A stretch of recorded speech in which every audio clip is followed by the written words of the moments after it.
Salam alaikum. Aujourd'hui, on va continuer avec chapitre 4, réaction chimique. On va parler de la stoichiométrie d'une réaction chimique. À la fin de cette vidéo, vous devrez être capable d'appliquer le calcul stoichiométrique dans les réactions chimiques. Apportez s'il vous plaît un crayon et le fichier de chimie. Petit rappel. Dans une réaction chimique, le mélange des réactifs peut être un mélange stoichiométrique ou bien un mélange non stoichiométrique. Dans le cas où le mélange est stoichiométrique, tous les réactifs sont totalement consommés et transformés en produits à la fin de la réaction. Donc, le mélange réactionnel à la fin ne contient que les produits. Tandis que dans le cas où le mélange est non stoichiométrique, pas tous les réactifs sont totalement consommés à la fin de la réaction. Il y a le réactif limitant et le réactif en excès. Le réactif limitant est le réactif qui est consommé totalement. Il limite la quantité du produit formé. La réaction se termine quand toute la quantité du réactif limitant est consommée. Le réactif en excès est le réactif qui n'est pas totalement consommé quand la réaction se termine. Une quantité de ce réactif reste à la fin. Donc, le mélange réactionnel à la fin contient les produits et la quantité restante du réactif en excès. Considérons l'équation de la réaction 2C2H2 plus 5O2 donne 4CO2 plus 2H2O. Il faut déterminer si un mélange contenant 4 moles de C2H2 et 10 moles de O2 est stoichiométrique ou non. Comment peut-on déterminer si un mélange est stoichiométrique ou non? Pour déterminer si un mélange est stoichiométrique ou non, il faut trouver les rapports des réactifs et les comparer. On a deux cas. Si les rapports sont égaux, donc le mélange est un mélange stoichiométrique. Si les rapports sont différents, donc le mélange n'est pas un mélange stoichiométrique. On trouve le rapport de C2H2. Pour trouver le rapport de C2H2, on divise le nombre de moles de C2H2 par le coefficient. Le nombre de moles de C2H2 est 4 moles. Divisé par le coefficient, c'est le nombre qui est écrit dans l'équation chimique devant C2H2, et c'est égal à 2. Donc 4 divisé par 2 est égal à 2. On trouve maintenant le rapport de dioxygène. Le rapport de dioxygène est égal au nombre de moles de dioxygène divisé par le coefficient. Le nombre de moles de dioxygène est 10 moles, divisé par le coefficient qui est 5. Alors 10 divisé par 5 est égal à 2. On constate que les deux rapports sont égaux. Puisque R de C2H2 est égal à R de O2, donc le mélange est un mélange stoichiométrique. La deuxième question est de déterminer la composition en moles du mélange réactionnel à la fin de la réaction. C'est demandé alors de calculer le nombre de moles de chaque substance qui se trouve dans le mélange réactionnel à la fin de la réaction. On a dit que le mélange réactionnel ici est stoichiométrique. Alors, que se passe-t-il au réactif à la fin de la réaction? Puisque le mélange est un mélange stoichiométrique, les réactifs sont totalement consommés. Alors la quantité de chacun des réactifs est 0 à la fin de la réaction. Les réactifs C2H2 et O2 disparaissent totalement à la fin. Il ne reste dans le mélange réactionnel que les produits CO2 et H2O. Alors, il faut trouver le nombre de moles de CO2 et de H2O à la fin de la réaction. Mais comment peut-on calculer le nombre de moles des produits de CO2 et H2O formés? On peut les calculer en appliquant le rapport stoichiométrique en utilisant n'importe quel réactif. Puisque le mélange est stoichiométrique, alors les deux réactifs disparaissent à la fin de la réaction. Donc, on peut utiliser n'importe quel réactif pour déterminer le nombre de moles des produits, selon le rapport stoichiométrique. Alors, pour calculer le nombre de moles de CO2 produits, en se référant à la stoichiométrie de la réaction, on peut écrire N de C2H2 réagit sur 2. On a écrit réagit parce que C2H2 est un réactif. Il a réagi totalement à la fin. Est égal N de O2 réagit sur 5. Aussi, le dioxygène est un réactif de cette réaction. On met devant O2 réagit. Est égal au nombre de moles de CO2 produit sur 4 est égal à N de H2O produit sur 2. Devant les produits, on écrit produit ou bien formé parce que les produits sont formés durant la réaction chimique.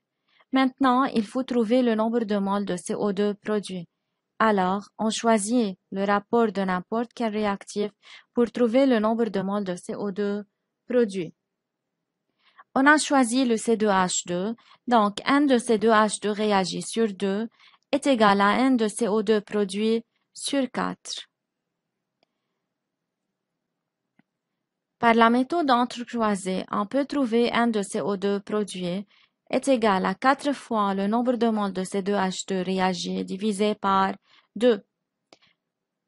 N de C2H2 réagi est égal à 4 moles, fois 4 divisé par 2 est égal à 8 moles. Donc le nombre de moles de CO2 produit à la fin de la réaction est égal à 8 moles. Maintenant, il faut trouver le nombre de moles de H2O produit. Aussi, en appliquant la stoichiométrie de la réaction et selon RS, on peut trouver le nombre de moles de H2O produit d'après un des réactifs. On a choisi aussi le C2H2, donc N de C2H2 réagi sur 2 est égal à N de H2O produit sur 2. On peut trouver N de H2O produit en simplifiant par 2. Alors, N de H2O produit est égal à N de C2H2 réagi est égal à 4 moles. Considérons maintenant la même équation, mais on a changé le nombre de moles de réactifs. On a la même question, il faut déterminer si un mélange contenant 1 mol de C2H2 et 3 moles de O2 est stoichiométrique ou non. On a dit que pour déterminer si un mélange est stoichiométrique ou non, il faut trouver les rapports des réactifs et les comparer. On trouve le rapport de C2H2 en divisant le nombre de moles de C2H2 qui est 1 par le coefficient qui se trouve devant C2H2 dans l'équation chimique qui est 2 est égal à 0,5. Le même pour le dioxygène, on divise le nombre de moles de dioxygène qui est 3 moles par le coefficient qui se trouve devant le dioxygène dans l'équation chimique qui est 5, on obtient 0,6. Les deux rapports sont différents. Alors, le mélange est un mélange non stoichiométrique. Maintenant, il faut déterminer la composition en moles du mélange réactionnel à la fin de la réaction. Est-ce qu'ici les réactifs disparaissent à la fin de la réaction? Puisque le mélange est non stoichiométrique, pas tous les réactifs disparaissent à la fin de la réaction. Il y a un réactif en excès et un réactif limitant. Pour trouver la composition du mélange réactionnel à la fin, il faut se référer au réactif limitant. Comment identifier le réactif limitant? Il faut comparer les rapports des réactifs et le réactif qui a le plus petit rapport, c'est celui qui est le réactif limitant. On a trouvé dans la première partie les rapports de chacun des réactifs. R de C2H2 0,5 plus petit que R de O2 qui est 0,6, alors C2H2 est le réactif limitant. Maintenant, comment peut-on calculer le nombre de moles des produits formés et celui de l'excès restant? Pour calculer le nombre de moles des produits formés et celui de l'excès restant à la fin de la réaction, en appliquant le rapport stoichiométrique et en utilisant le réactif limitant, on peut les calculer. Donc, lorsque le mélange est un mélange non stoichiométrique, pour calculer la composition du mélange à la fin de la réaction, il faut tout d'abord identifier le réactif limitant et puis, en appliquant le rapport stoichiométrique et en utilisant le réactif limitant, on peut déterminer la composition du mélange à la fin de la réaction. Pour trouver le nombre de moles de CO2 produit, selon la stoichiométrie de la réaction et selon RS, on écrit les rapports des réactifs et des produits. Mais ici, on ne peut pas utiliser que C2H2 parce que C2H2 est le réactif limitant. On ne peut pas choisir le dioxygène. Pour trouver le nombre de moles de CO2 produit, on écrit N de CO2 produit sur 4 est égal à N de C2H2 initial sur 2. Maintenant, N de CO2 produit est égal 4 fois N de C2H2 initial sur 2 est égal à 1 mol fois 4 sur 2 est égal à 2 moles. La même pour H2O, aussi pour calculer le nombre de H2O, selon RS, N de H2O sur 2 est égal à N de C2H2 initial sur 2. En simplifiant par 2, on obtient N de H2O produit est égal à 1 mol. Maintenant, dans le mélange réactionnel à la fin, il y a la quantité restante du réactif en excès qui est le dioxygène, puisque le mélange est non stoichiométrique. Pour calculer la quantité restante du dioxygène à la fin, il faut tout d'abord calculer la quantité du dioxygène qui a réagi. On peut la calculer aussi selon le rapport stoichiométrique et le réactif limitant. On écrit n de C2H2 initial sur 2 est égal à n de O2 réagi sur 5.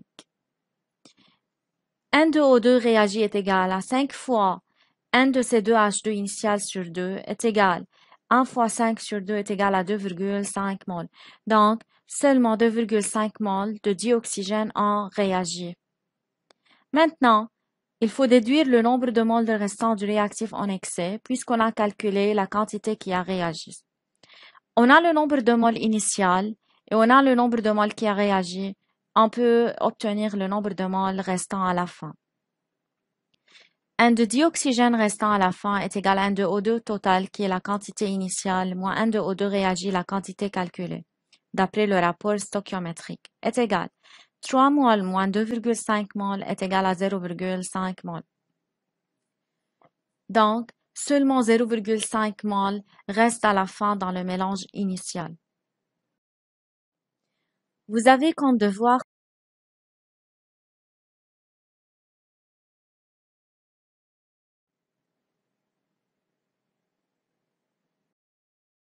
Merci pour votre attention.